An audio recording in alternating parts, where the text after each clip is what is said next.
José Ramón Suriel presenta Realidad Global. Realidad Global. Una revista multimediática para llevar al país las últimas noticias del acontecer nacional y mundial. Realidad Global. Muy buenas noches, amigos. Muchísimas gracias por permitirnos entrar hasta sus hogares esta noche, como siempre, Realidad Global, hoy solita. Pues José Ramón Suriel, mi compañero, se encuentra pues en los quehaceres políticos, pues como ya ustedes saben, como les hemos comentado en otras ocasiones, pues José Ramón Suriel es precandidato a diputado por las provincias de Constanza y Jarabacoa, y está envuelto en todo lo que es su carrera política. Desde aquí un abrazo para José Ramón, sabemos que está haciendo muy buen trabajo, y ahora con este tema de los desbordamientos de los ríos, imagino que también está atrapado por allá por el río Tireo y Constanza. Nosotros lamentamos mucho la situación de las personas de Constanza que están viviendo esta situación, pero sabemos que se van a reponer, así que un abrazo a todos ellos que nos sintonizan cada noche. Realidad Global, por supuesto, agradecer a Teleradio América por permitirnos ser un canal para llegar a todos ustedes. Hoy tenemos un programa bastante interesante, como siempre. Tenemos una entrevista con una persona joven que está atento a todo el desarrollo económico de la República Dominicana. Luis Madera Suet estará compartiendo con nosotros toda la historia de la estadística de la República Dominicana, cómo se está implementando su relación con el crecimiento económico e industrial, y por supuesto su relación con la educación dominicana en ese sector, en el sector estadístico y matemático. Así que con él vamos a estar conversando también con relación a la Asamblea General de la ONU, que se llevó a cabo toda esta semana en los Estados Unidos, y vamos a hablar un poquito de cuáles son las reacciones de cada uno de los líderes, en qué está todo este tema de los ODS, los objetivos, los 17 objetivos que se supone que se tienen que cumplir antes de que termine el año 2030. Con él vamos a estar conversando sobre ese tema y sobre otras informaciones de interés, así que nosotros recomendamos que no le cambien. En toda esta semana, para hacer así una breve síntesis de lo que ha pasado, pues se ha puesto de relieve la aprobación del presupuesto nacional para el próximo año, casi 1.000 millones de pesos, en donde ustedes saben que el presidente de la República Dominicana pues no viajó a los Estados Unidos precisamente por eso, para enfrentarse o para enfocarse en lo que es la aprobación de este presupuesto. Ya tenemos presupuesto, lo que sí tenemos que hacer es un análisis completo de en qué se va a invertir cada uno de esos dineros del país, ya que, como ustedes saben, el próximo año es un año un poco complejo en términos de política aquí en el país.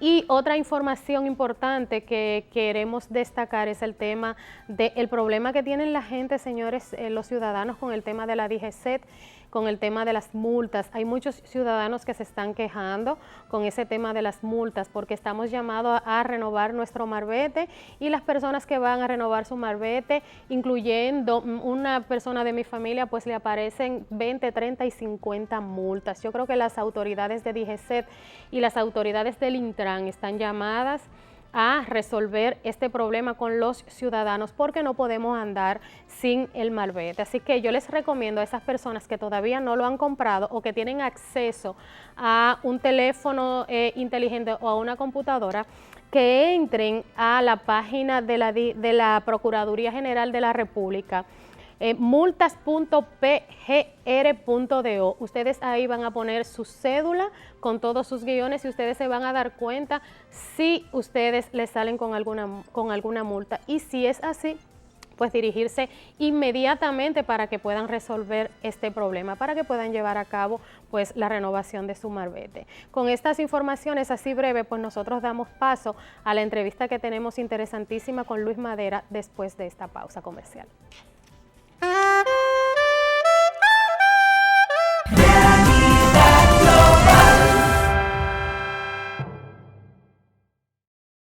Ya vuelve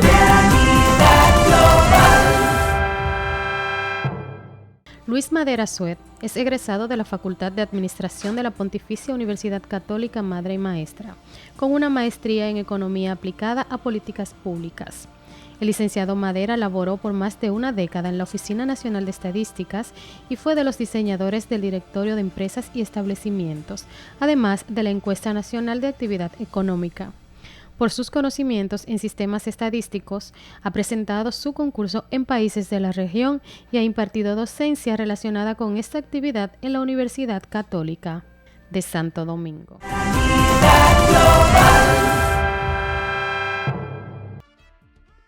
Bien, señores, y nosotros continuamos aquí en su programa Realidad Global. Como decíamos al inicio, pues hoy tenemos una conversación bastante interesante, bastante importante para nosotros los dominicanos, pues hoy vamos a hablar de un tema que prácticamente no se toca aquí en los medios de comunicación, y es el tema de las estadísticas. ¿Qué tiene que ver el tema de las estadísticas con el avance en el desarrollo económico de la República Dominicana? ¿Qué nos ofrecen esos datos que son agrupados por una institución que se supone debe darle información al pueblo dominicano cada cierto tiempo? Para esto nosotros tenemos un experto en la materia. Con nosotros está el licenciado Luis Madera Suet, quien es administrador de empresa y que tiene un máster en economía. Vamos a hablar con él sobre estadísticas y otros temas de interés. Gracias por estar con nosotros. Gracias a ustedes, Yani, por la invitación.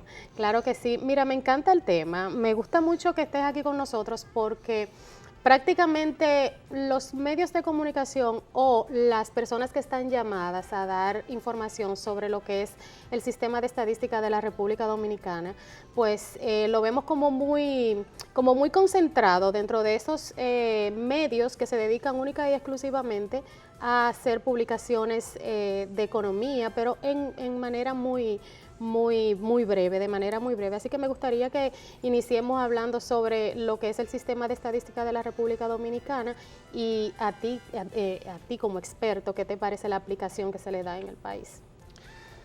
Mira, muchas gracias por tocar este tema, es un tema que para nosotros es muy importante. El sistema estadístico de República Dominicana es un sistema estadístico descentralizado. Normalmente se utilizan dos modelos de sistemas estadísticos, uno centralizado, donde una institución es la encargada de hacerlo todo, de publicar todas las estadísticas oficiales, y hay otros modelos como el de República Dominicana, y es el que utilizan la mayoría de los países actualmente. Es el descentralizado, donde una institución se encarga de coordinar de manera centralizada la producción, pero la ejecución de la producción como tal, estadística, se realiza en otras instituciones del Estado y también del sector privado y el resto de la sociedad. Es el caso de República Dominicana, donde la Oficina Nacional de Estadística tiene el encargo, ¿verdad?, por ley de coordinar el sistema estadístico nacional, de producir algunas de sus informaciones estadísticas, pero la gran mayoría de las informaciones no necesariamente la publica la ONE. Y eso pasa tanto en el ámbito económico, con el caso del Banco Central, que produce varios de los indicadores económicos oficiales más importantes. También pasa en el sector salud, donde hay informaciones que directamente vienen del Ministerio de Salud Pública, en educación, del Ministerio de Educación, de manera que es un sistema totalmente descentralizado. Y es la manera como actualmente, con la proliferación de datos que existe en grandes bases de datos, en los sistemas de información a nivel mundial, como deben caminar esos sistemas de estadística. Ya cada día más son menos los sistemas que se basan en la producción de grandes levantamientos de información, sino que se aprovechan del actual, datos que ya existen, para hacer las estadísticas.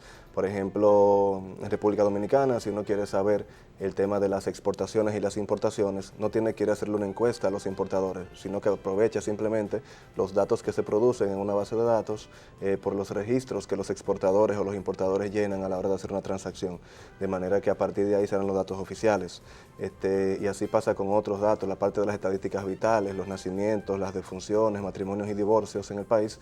No hay que esperar un censo para tenerlos, sino que cada vez que alguien registra a un niño, cada vez que alguien saca un acta de nacimiento, un acta de defunción o un acta de matrimonio o de divorcio, genera un rastro, genera un registro, y ese registro se convierte en una estadística oficial.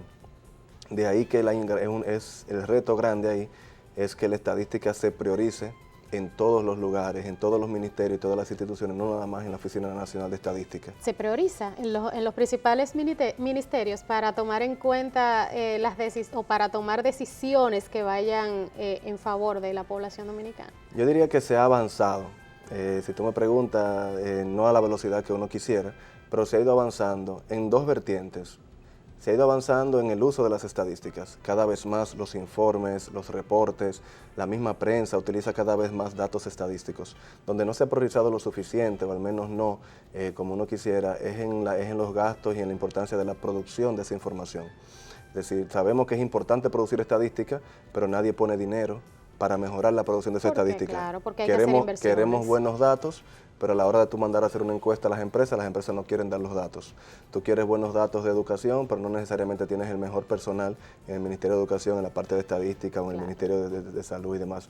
Es muy importante que las instituciones prioricen esa parte y que conformen equipos profesionales y con capacidad y recursos para levantar buenas estadísticas en los ministerios, para con ello producir registros administrativos potentes y robustos que permitan entonces producir mejores estadísticas, porque cada día es más caro hacer una encuesta. Entonces no es posible que ahora que hay cada vez más datos y más datos, tú tienes grandes empresas incluso como Google, Facebook y otras que tienen grandes bases de datos y que todavía hoy tengamos que depender de encuestas para hacer los principales levantamientos de información y datos oficiales. ¿Pero qué ha faltado en ese sentido? ¿Conocimiento, visión? ¿Por qué no se está aplicando como debería aplicarse? O sea, estamos todavía un poco rezagados en lo tradicional, en lo consuetudinario con relación a, bueno, voy a esperar que se acumule una serie de datos para yo tomar eso en cuenta, para yo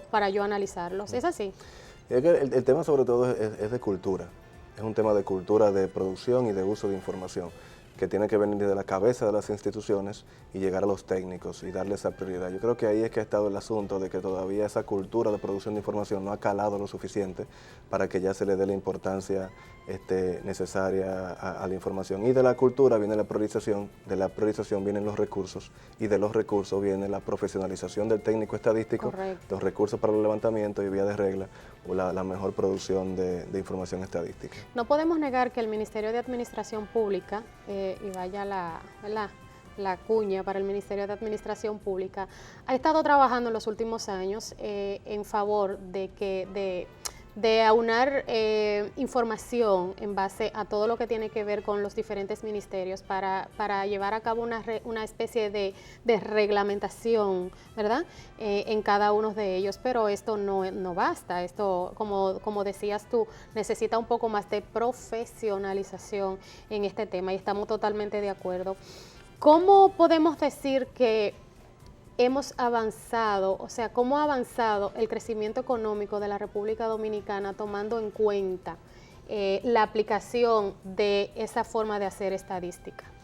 Sí, fíjate, el crecimiento económico es uno de los temas que el Estado Dominicano pues más puede jactarse, digamos, de sus avances en términos de política y se refleja en las estadísticas. Sabemos que hemos tenido un crecimiento económico que en la última década ronda el 6%, que en el último cuatrenio ronda el 6.6% y que de hecho en el año pasado, el año 2018, tuvimos un crecimiento de 7%. Y ¿Son reales esos números o son los números que publican las instituciones o...? Yo, como ciudadana común y corriente, te puedo decir, bueno, yo de los últimos años he visto que se ha reflejado un crecimiento en la economía dominicana, o simplemente me quedo en ver los titulares. ¿Es real? Mira, los números son reales. El trabajo del estadístico es ingrato. Te voy a decir por qué es ingrato, porque el trabajo del estadístico habla de promedios. Entonces, al final cuando tú dices la economía creció 7%, es que en general creció 7%. No quiere decir que a todo el mundo su bolsillo le creció en un 7%. Que es la confusión que tenemos Por lo nosotros tanto, los dominicanos. A quien su bolsillo le creció en un 10% se queda callado y no dice nada. Claro. Pero al que le creció un 3% dice que los datos son falsos. Entonces solamente salen a hablar quienes no crecieron lo suficiente. Es como la inflación.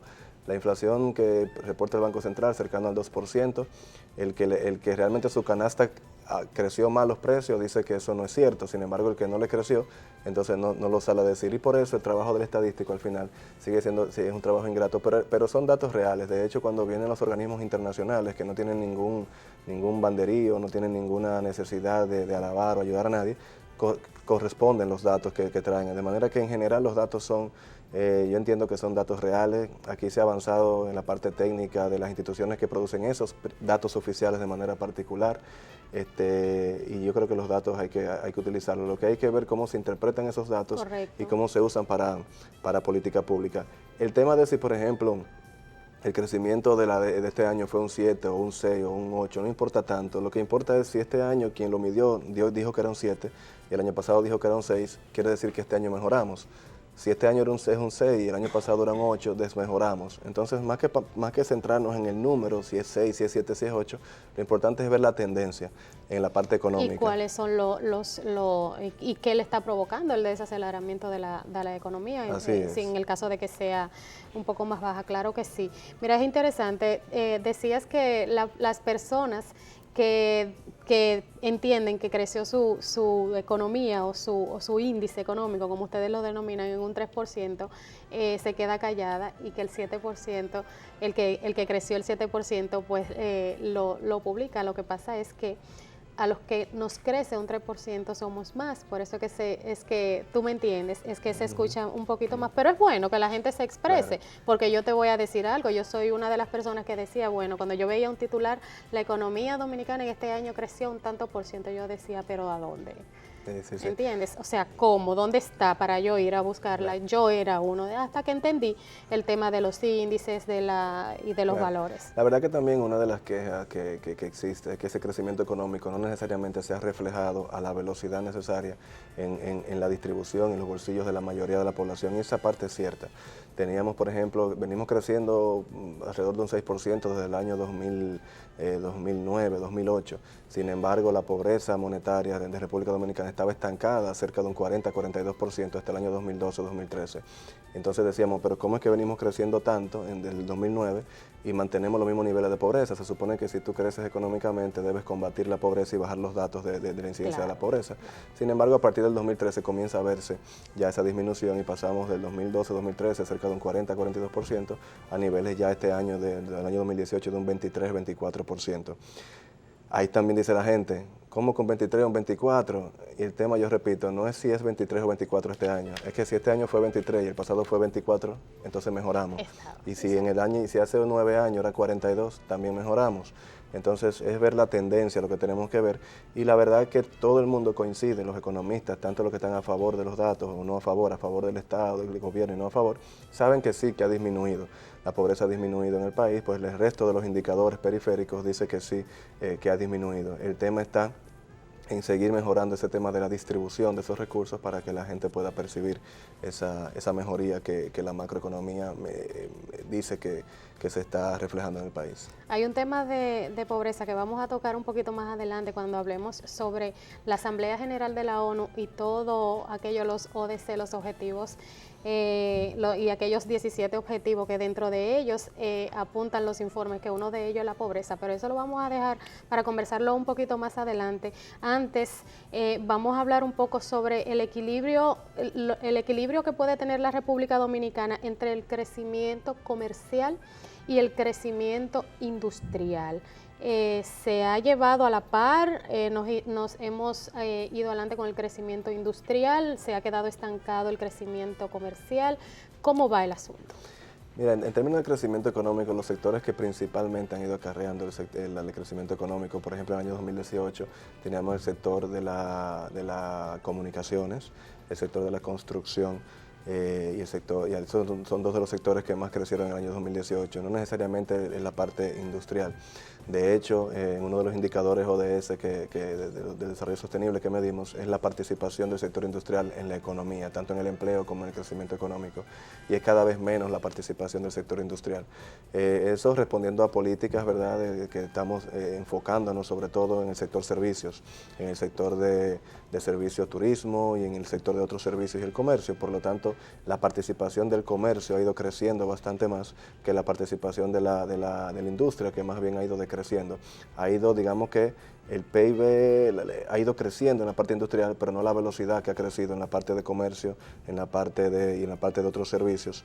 Y ahí obviamente se nota pues la política de hacer del país un país pionero en temas de servicios sobre todo, y no necesariamente en la parte industrial, aunque sí se necesita. Seguimos viendo que la mayor parte del empleo formal en el país es la industria la que lo provee, que es la que más personal utiliza, y es donde están las empresas más grandes, que son las más formales, que al final uno de los temas más importantes y que el país tiene que abordar con más fuerza actualmente es el asunto de la informalidad en el empleo. Seguimos teniendo más del 55% de las personas empleadas en establecimientos no formales, con lo cual son personas que no tienen prestaciones laborales, no tienen seguridad en su empleo, social. No tienen seguridad social, de manera que son empleos vulnerables, empleos que coyunturalmente les generan ingresos, pero con los cuales tú no te puedes planificar a largo plazo para hacer inversiones, para comprar una casa, para financiar tus estudios, porque tú no sabes si mañana los vas a tener por la coyuntura que va de la mano del empleo informal. Sector que dista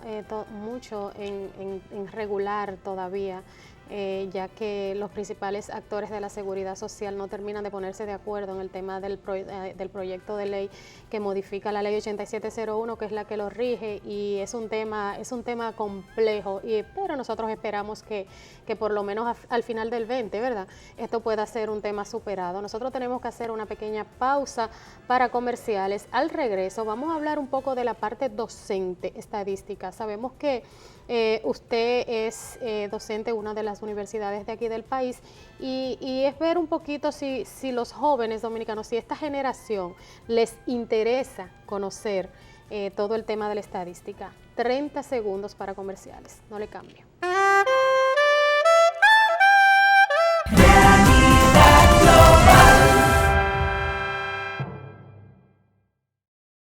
Ya vuelve. Bueno, señores, y nosotros estamos conversando con Luis Madera Suet, un economista, especialista en economía y en administración pública sobre todo, y estamos hablando del tema de las estadísticas y cómo ha ido creciendo la economía dominicana adaptada, ¿verdad?, a estos datos estadísticos que se producen en el país en las diferentes instituciones. Antes de irnos a la pausa, pues hablábamos ya de la parte docente, saber si la juventud, si la nueva generación pues está interesada en conocer un poco sobre la aplicación de estos métodos estadísticos para conocer un poquito más sobre la economía dominicana. Usted que es docente, vamos a ver. Mira, en general la gente en promedio le tiene miedo a los números. Por lo general la gente no busca necesariamente los números, y siempre cuando uno piensa en el colegio, en la escuela, siempre uno piensa que la matemática... Voy a estudiar derecho, voy a estudiar docencia. La matemática, la trigonometría, como le decían, la trigonometría, el álgebra, eran las materias más difíciles. Y eso se traslada a la estadística, que no es más que una aplicación de la matemática. Claro. Sin embargo, es muy necesario, y yo creo que si los jóvenes tal vez todavía no tienen esa gran cultura y ese gran interés en estudiar estadísticas, lo van a ir haciendo sí o sí ya de aquí en adelante. Porque, por ejemplo, las carreras del futuro, las profesiones del futuro, las que la cuarta revolución industrial no se van a llevar de encuentro, son las carreras y los empleos que tienen que ver con números. Por ejemplo, la programación informática y todo el tema de informática. Todo el tema de informática es matemática. Por lo tanto, estudiar carreras informáticas, estudiar carreras de programación. Programación es peor aún. Bueno, es mejor aún, vamos a ponerlo así, es mejor aún, claro. Es programación, son códigos. Exactamente, son las carreras de STEM que le llaman, ¿verdad? Las carreras de matemáticas, ingenierías y demás, que hay que estudiarlas más, porque eso es lo que el mercado laboral va a exigir. Sí. Actualmente se está trabajando en todo lo que es un marco de cualificación, y una de las cosas que van a salir en esa ley del marco de cualificación evidentemente va a ser la necesidad que tienen las empresas cada vez más creciente de personas que salgan de los temas numéricos. Hay una de las carreras que más va a redituar en el empleo en el futuro, es el análisis de datos, y eso es pura estadística.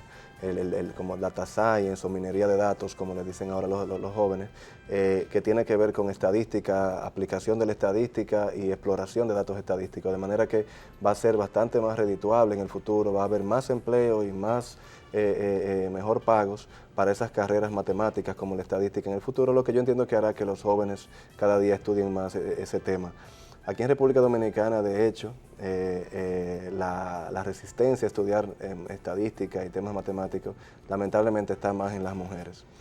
Por un lado tenemos más mujeres que hombres estudiando en las universidades, pero en las carreras cercanas a la matemática todavía seguimos teniendo mucho más hombres que mujeres. Y yo creo que eso es una barrera que hay que romper, que hay que incentivar que las mujeres también estudien matemáticas. Tenemos mujeres premio Nobel incluso. Claro.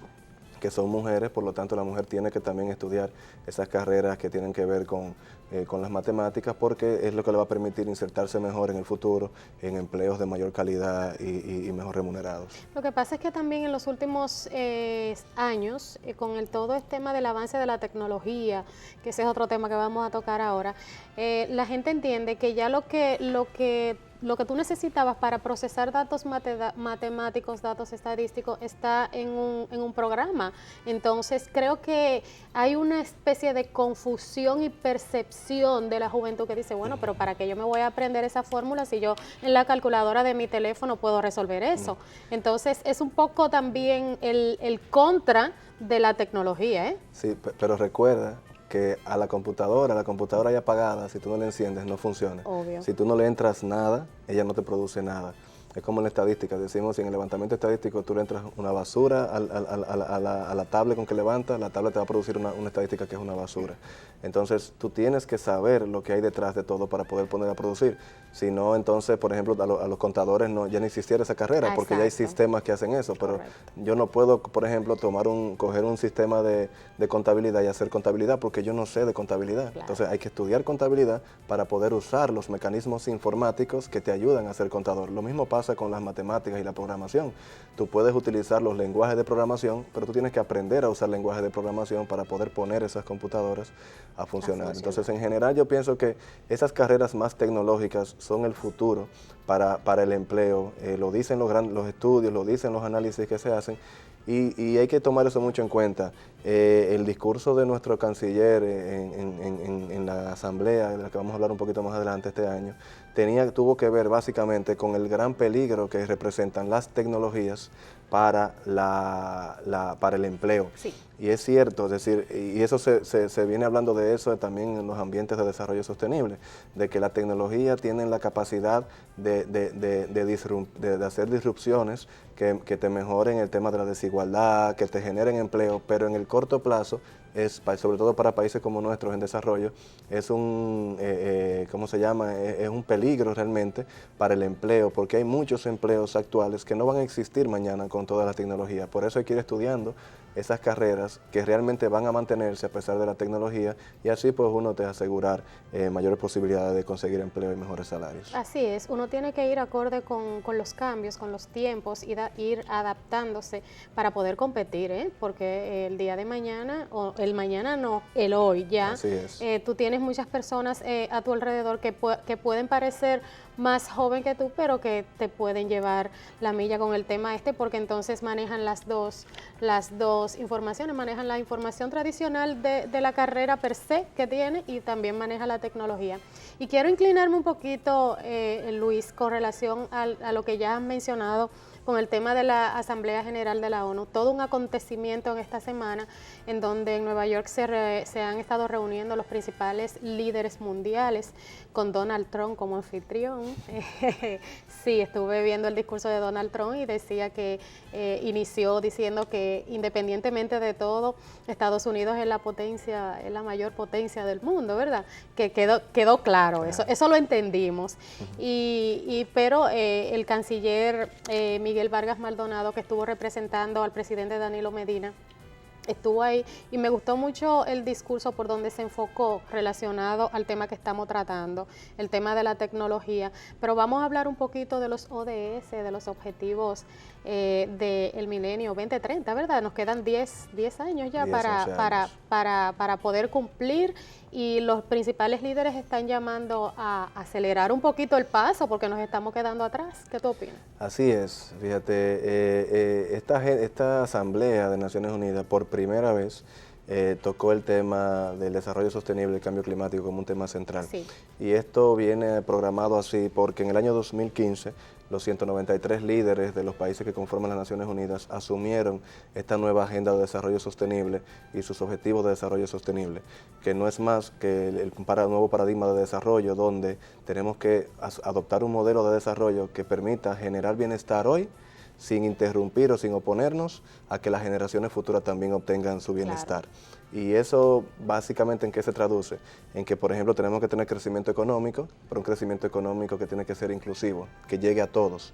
Tenemos que tener una producción económica alta, de alta productividad, pero al mismo tiempo que respete los recursos naturales, que son los que se explotan para generar esos recursos.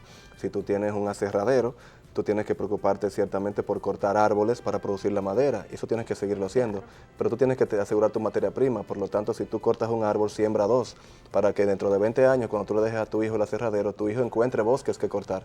Si tú solamente cortas árboles, tu hijo mañana no va a tener nada que cortar y tu negocio se cae.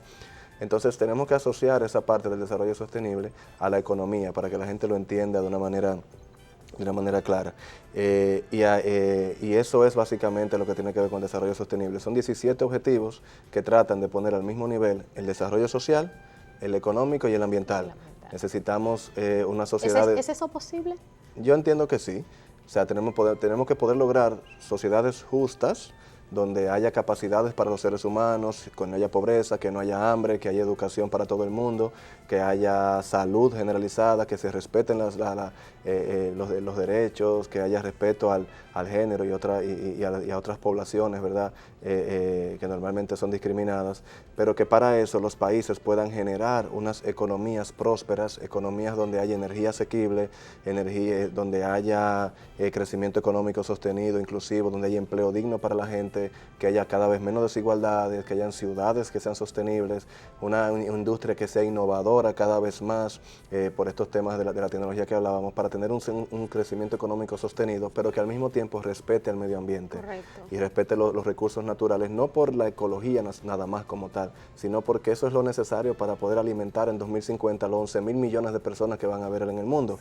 Por lo tanto, necesitamos una economía que produzca de una manera sostenible, que respete y que ponga atención a todos los temas del cambio climático, que fue lo que vimos en la Asamblea de Naciones Unidas esta semana, que podamos mantener los recursos marinos, los recursos terrestres que tenemos, y que para que todo esto se genere, necesitamos sociedades justas, sociedades pacíficas, transparentes, sociedades donde las instituciones del Estado sean menos corruptas, más transparentes, más inclusivas, para que todo el resto pueda caminar, y al mismo tiempo tener, como dice el ODS 17, entonces alianzas para el desarrollo entre todo el mundo.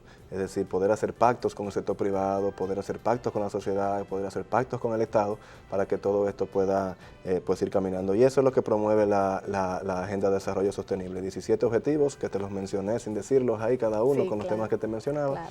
Que buscan básicamente sociedades inclusivas, con crecimiento económico sostenido y al mismo tiempo respetando el medio ambiente. Y tu pregunta de si esto es posible se concentra en el ODS 12. El ODS 12 busca una producción y un consumo cada vez más responsable y sostenible. Básicamente lo que se busca es, como decimos en los ODS, desacoplar el crecimiento económico del consumo de los recursos naturales. Cuando uno mira las tablas de países, de todos los países, y compara el crecimiento económico con la intensidad o con el uso intensivo de los recursos naturales, nos damos cuenta que los países más ricos y más desarrollados son también los que han gastado mucho más de su capacidad de recursos naturales. Y los que se han desarrollado menos han gastado pues mucho menos de sus recursos. El cuadrante donde tenemos que llegar para el desarrollo sostenible es un cuadrante donde crezcamos rápidamente en términos económicos, pero que eso no conlleve acabar con todos los recursos naturales con lo que se cuenta. Aparte de todo esto que tú has mencionado magistralmente, pues yo entiendo también, Luis, que esos líderes que trazan esas pautas en los diferentes países del mundo deben concientizar un poquito, no solo la parte élite que maneja estos tipos de recursos y traza pautas, sino también concientizar a las masas, a la población. O sea, porque yo no hago nada con decirte, mira, vamos hoy a hacer una campaña para manejar aquí en la República Dominicana el medio ambiente, no corte árboles, pero si tú no lo dejas saber a la gente que te queda alrededor, a la la gente que es la que conforma la gran mayoría en tu país, pues entonces tú no vas a hacer nada. Y yo entiendo que esos grandes líderes se han quedado un poquito corto con relación a poder empoderar, valga la redundancia, a las grandes masas, que somos los que conformamos en total la sociedad. Al final hay algo muy claro, los objetivos de desarrollo sostenible no lo va a lograr solo el gobierno, no lo va a lograr solo el Estado, no lo va a lograr solo el empresariado ni la sociedad civil solo, sino que tiene que ser una alianza entre todos, eso es así. Tú me recuerdas ahora un ministro mexicano que en una reunión el año pasado de ODS decía, yo quisiera que las personas hablen de los ODS como hablan de la novela del día anterior. Pero por supuesto. Para que la gente pueda insertarlo. Y tenemos que llevar el tema del desarrollo sostenible claro, al quehacer de la gente. Es que tenemos que, por ejemplo, consumir cada vez menos, que debemos tratar de consumir menos plástico de un solo uso. Tenemos que, si es posible, ir al supermercado y llevar nuestras bolsas reusables. Nosotros tenemos también que cada vez usar menos energía. Es poder vivir cada vez con menos, andar más personas por vehículo. Son muchas cosas que podemos hacer en nuestro día a día que apuntan a esa mejora del desarrollo sostenible. Y como tú decías, los países se están quedando quizá no están haciendo el esfuerzo suficiente para esto, y ese fue el mensaje principal que se llevó del Foro Político de Alto Nivel para el Desarrollo Sostenible que se desarrolló en Naciones Unidas en julio del año pasado, y que se transmitió ese mensaje a la Asamblea que acaba de terminar esta semana, y el mensaje principal era que no estamos haciendo lo suficiente, no se está haciendo todavía lo suficiente a nivel mundial para lograr la ambición que se trazó en esa agenda por esos mismos 193 líderes en 2015, no se está logrando, esos mismos líderes no están haciendo lo suficiente hoy a 2019 para lograr eso. Los ODS en los que se está mejorando no es lo suficiente, e incluso hay ODS en los que estamos desmejorando, como es el caso del ODS 13, que es el de cambio climático, que fue el que copó la atención de esta Asamblea de Naciones Unidas esta semana que acaba de culminar. Y precisamente vamos a enlazar un poquito esos ODS a la República Dominicana. Vamos a hablar un poquito de si nosotros como país nos hemos montado en el tren de la agenda de las Naciones Unidas en torno a estos 17 objetivos que se supone que tenemos que cumplir en el año 2030. 30 segundos para comerciales. Ya regresamos.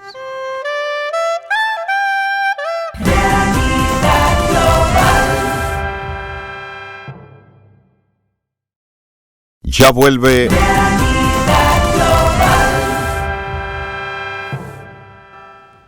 Bueno, señores, y detrás de cámara, la verdad es que el programa continúa generando informaciones importantes, porque es bellísimo conocer específicamente dónde estamos situados en el marco de una agenda internacional que se supone que nosotros como país debemos seguir a la par. Estamos conversando con Luis Madera con relación a la Asamblea General de la ONU que se ha llevado a cabo en toda esta semana con Estados Unidos como anfitrión. Y antes de irnos a la pausa, pues hablábamos un poco ya de lo que es el contexto dominicano con relación a cómo vamos. Estamos montados en el tren, nos falta qué hacer. ¿Cómo vamos en ese sentido, Madera?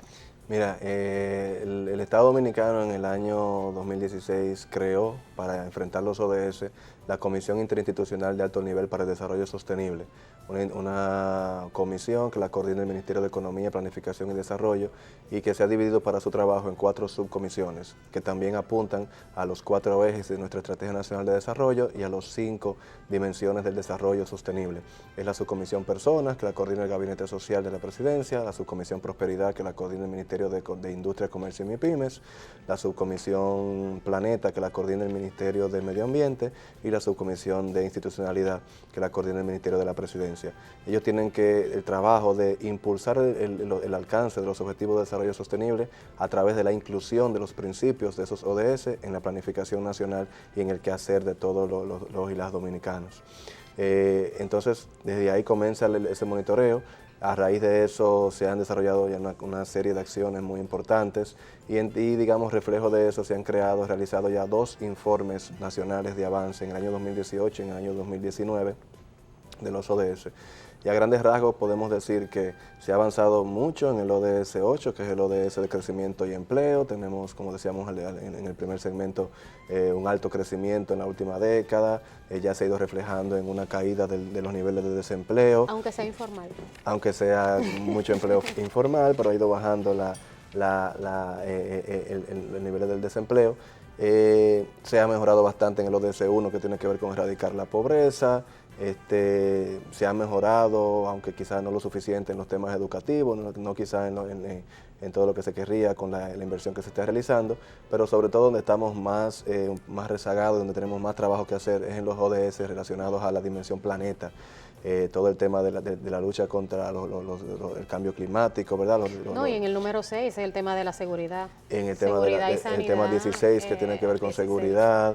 Entonces en eso tenemos que trabajar cada vez más aquí en el país. También hay que decir que desde el sector privado también se han asumido ya bastante actividades. Hemos asistido a muchas actividades donde vemos que el sector privado ya se está montando en este tema. Claro. Incluso uno siente a veces que el sector privado se ha involucrado más que el sector, que el propio Estado. Y tiene una razón. De hecho, tiene 13 trillones de dólares de razones, porque es lo que se calcula, lo que calcula Naciones Unidas que hay detrás de los negocios que tienen que ver con la sostenibilidad.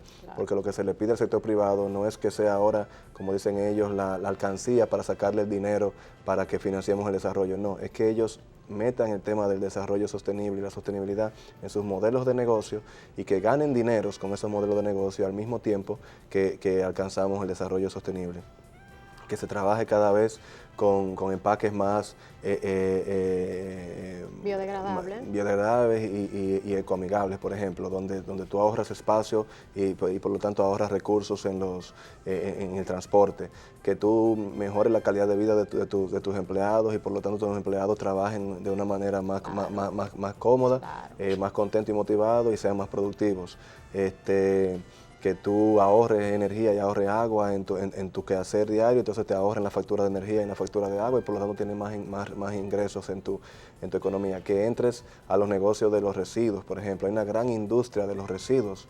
Hay países como Suecia que importan residuos porque ya no producen los residuos suficientes, la basura en español suficiente, para poder mantener su industria su industria energética que está basada en producir energía con residuos, una gran parte, y ya no tienen lo suficiente porque ya la población se ha acostumbrado a cada vez utilizar menos y ahora importan eso. Es decir, que hay mucho negocio y mucha posibilidad de producción con los mismos temas de la sostenibilidad y eso es lo que las empresas deben ir avanzando. Pero aquí se ha hecho un poco hasta difícil el tema del reciclaje. ¿Recuerdas una vez una campaña que hizo una empresa, que ahora no recuerdo el nombre, en donde hablaba de vamos a reciclar, vamos a poner las botellas de un lado, los plásticos del otro, etcétera, etcétera?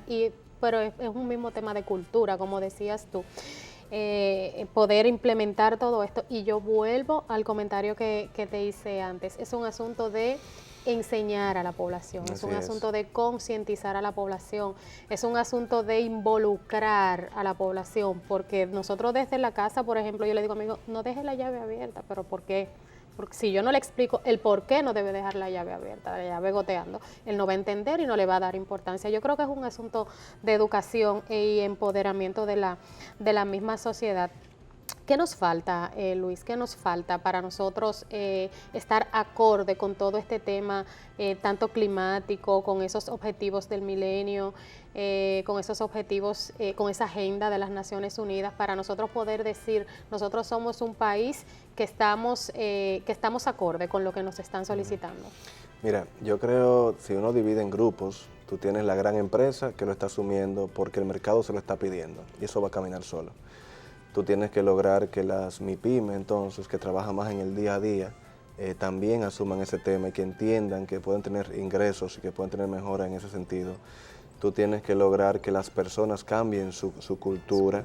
Y para todo eso, lo primero es que el Estado asuma el tema del desarrollo sostenible como una verdadera política pública. Digamos que han ido avanzando, pero hay que asumirlo de una manera más fuerte para que primero nosotros como instituciones cambiemos hacia unas instituciones más sostenibles y con eso nosotros llevemos el ejemplo, prediquemos con el ejemplo a la gente para llevarlos a ser más sostenibles. Correcto. Todos los ministerios, todas las instituciones deben ir caminando hacia eso y cada uno en su parte pues ir haciendo de la sostenibilidad un tema prioritario. Son 17 objetivos de temas tan diversos como la salud, la educación, la pobreza, pasando por lo económico y llegando a lo medioambiental. No es una agenda ecológica, no es una agenda para ecologistas, es una agenda para toda la sociedad. Entonces el Ministerio de Educación tiene su parte, el Ministerio de Salud y todo el sistema de salud tiene su parte, todos los que trabajan para la erradicación de la pobreza tienen su parte, los que trabajan para el medio ambiente tienen su parte, todo el mundo tiene que lograr. Son 231 indicadores, son 169 metas divididas en 17 indicadores que responden a todo el gobierno y por lo tanto a toda la sociedad, a todo el sector empresarial y a toda la sociedad civil y de todas las edades. Y sobre todo es una agenda transformadora. Y las agendas transformadoras conllevan un cambio de cultura. Y para lograr un cambio de cultura hay que trabajar con los más jóvenes. Entonces yo creo que si uno tiene que priorizar a quién involucrar en estos temas, hay que comenzar con los más chiquitos y con los jóvenes. Yo uso las bolsas reusables al supermercado. ¿Y qué me pasaba? Que compré mis bolsas y se me quedaban todos los días en el carro. Y aunque me ponía alarmas y lo que sea. ¿Y sabe cuál es mi alarma ahora? Mi hijo de 6 años. Y cada vez que vamos al súper y me desmonto, mi hijo me jala y me dice, papi, las bolsas, las fundas reusables. Entonces hay que crear esa cultura en los niños que van a hacer que sus padres vayan cambiando, pero son los que mañana también van a hacer que nuestra cultura sea cada día más sostenible. Debemos consumir más sostenible. A veces uno dice, bueno, las empresas tienen que producir de manera más sostenible. Pues las empresas no producen lo que ellas quieren, las empresas producen para vender. Las empresas producen lo que tú compras. Para la población si tú compras poloches rojos, la empresa va a producir poloches rojos. Pero si tú quieres poloches azules, la empresa va a producir poloches azules. Si tú no quieres agua en botellita de un solo uso y la quieres en botella de otro tipo, la empresa va a buscar cómo producirte para ti. Entonces cambiemos nosotros como consumidores nuestro modelo de consumo y las empresas van a cambiar su modelo de producción a una producción más sostenible. Así como tenemos que cambiar el chip para ponerme en la onda tecnológica, como decía nuestro canciller Miguel Vargas en su discurso ante la ONU, hablaba de un cambio de cultura, porque según él ya para dentro de 20 o 30 años la mayoría de los empleos que nosotros tenemos que son tradicionales van a desaparecer y que la tecnología va a absorber toda esa posibilidad de empleo que tienen las personas aquí en el país y en el mundo, vamos a decir así. ¿Tú qué opinas de esa interpretación de Vargas y qué hacer entonces? ¿Cómo montarnos en esa onda? No, su interpretación está sumamente correcta. Esa fue una de las conclusiones del Foro Político de Alto Nivel de Desarrollo Sostenible que se dio en julio de este año. El tema de que la tecnología es clave. La tecnología disruptiva, sobre todo, la tecnología que está en estos aparatitos, toda esa tecnología va a cambiar el mundo, como lo cambió la industria, como ha ido cada revolución industrial cambiando, esta también lo va a cambiar. Entonces, ¿qué tenemos nosotros que hacer? Montarnos, no podemos quejarnos, no podemos pensar que mira, y si esto no, eso viene, hay que montarse. ¿Qué hay que hacer? Las personas tienen que estudiar temas más como decíamos ahorita, de números, tenemos que hacer que la sociedad, hay que capacitar a la gente para que utilice toda esta tecnología y hay que identificar lo más pronto posible esas maneras de hacer que la gente entre a ese mundo de la tecnología y pueda aprender otras cosas. A los jóvenes, por ejemplo, de nuestros barrios, en lugares más marginales, hay que hacerlos que aprendan inglés, hay que hacerlos que aprendan programación, hay que hacerlos que aprendan temas de informática, porque esas son las carreras del futuro. No podemos seguirlos formando en lo mismo. Las escuelas tienen que cambiar. O sea, en las escuelas no podemos seguir enseñando de la misma forma. En las escuelas tenemos profesores que saben menos que el celular que tienen los niños, y todos los niños tienen un celular, no importa la clase social y económica. Por lo tanto, hay que hacer que los profesores ahora no sean nada más profesores, sino facilitadores, y que los chicos puedan usar el YouTube, que puedan usar, que como quiera lo utilizan, los videos que salen en las plataformas para poder aprender. Es decir, la tecnología es peligrosa, lo sabemos, pero también la tecnología tiene muchas ventajas y hay que meterlo en nuestro sistema educativo.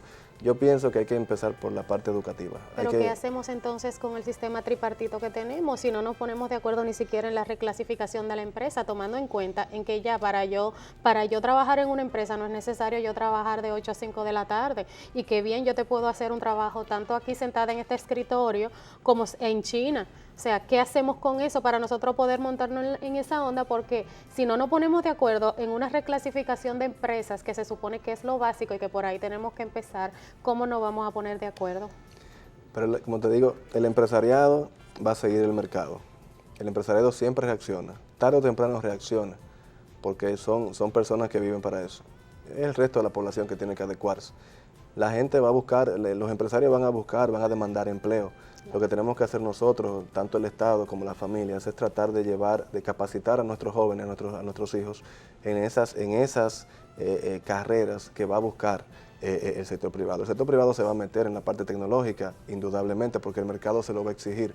Entonces, o ellos lo van a buscar a esa gente en otros lugares, van a aprovechar la migración o van a utilizar a los jóvenes nuestros de nuestro país. Entonces, yo pienso que es ahí, es en la educación, para poder tener las capacidades en las personas que van a buscar los empleos, que puedan suplir las necesidades que van a tener las empresas, que tarde o temprano van a estar entrando en esta revolución tecnológica que se nos avecina o que ya está en nosotros. Ya la tenemos encima, Luis, Así ya la es. tenemos encima. Mira, hay muchas cosas, me gusta mucho el tema porque tiende mucho a enfocar un poco a esos jóvenes que tal vez no se han decidido a dar el paso, a dar el salto adelante, involucrarse en todo este tema de la tecnología.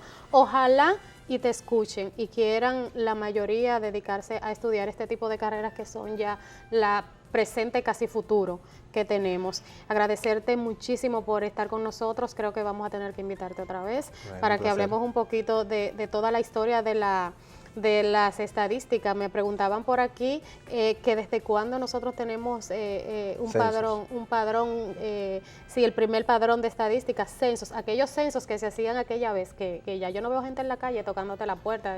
¿Cuántas personas viven aquí? No, así se hace todavía. ¿Pero cada qué tiempo? Cada 10 años lo mandan Naciones Unidas. Cada 10 años. El primero se hizo en 1920 durante la ocupación norteamericana, que necesitaba contar a las personas para poder entonces planificar todo el tema de la ocupación. Así comenzó la historia de los censos en República Dominicana en 1920 y de ahí en adelante hemos tenido una historia de 9 censos, donde el más reciente fue el del 2010.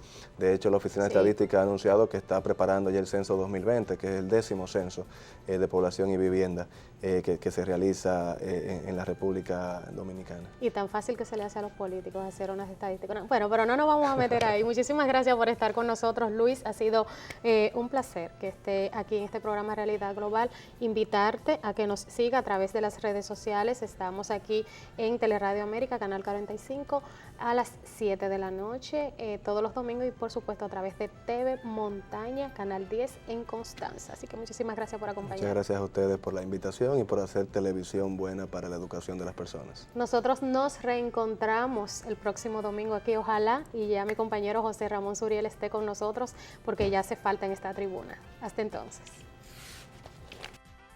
Coral sombrío para los invasores. Morirán sin los abetos de Vermont, morirán sin los grandes pastos rizados por el viento, sin los frescos terrones de California, ni la cordillera del oeste, donde el cielo es un pálido patriarca en mansedumbre. Morirán sobre una tierra que no es suya, entre unos hombres de distinta lengua, ojos diferentes y distinto corazón. Porque son invasores, destrozan nuestros niños y aúllan las raíces del planeta, matan a nuestras madres y el mundo gime pateado en los ovarios. Morirán sin la sana harina del labriego, cocida en el fuego saludable de los árboles. Morirán sin los cánticos de la campiña, sin la ronda amorosa de la escuela, sin el jubileo de los pájaros en la ventana, cuando la edad sitúa el mundo lejos, en el marco de madera tibia labrada en las manos. Morirán sin el cedro, sin el olmo y sin el roble, que escucharon el bajido de su nacimiento, porque son invasores, porque matan al hombre que defiende su heredad, la tierra en que nacieron sus padres y murieron, la tierra en que nacieron hijos y morirán. Porque vienen sin el amplio corazón de Lincoln, morirán lejos de los grandes bosques de Oregón, donde el aire es una canción silvestre. Morirán sin los dulces brazos de sus ríos, sin las cálidas palmas de las madres, sin los besos temblorosos de la amada, sin la risa de sus hijos, porque son invasores, porque no defienden su patria, sino que agreden la nuestra, patria pequeña de tierra, patria inmensa de hombres, porque vienen a enterrar el alba que subimos con huesos y con sangre, con pólvora y con llanto, y con amor.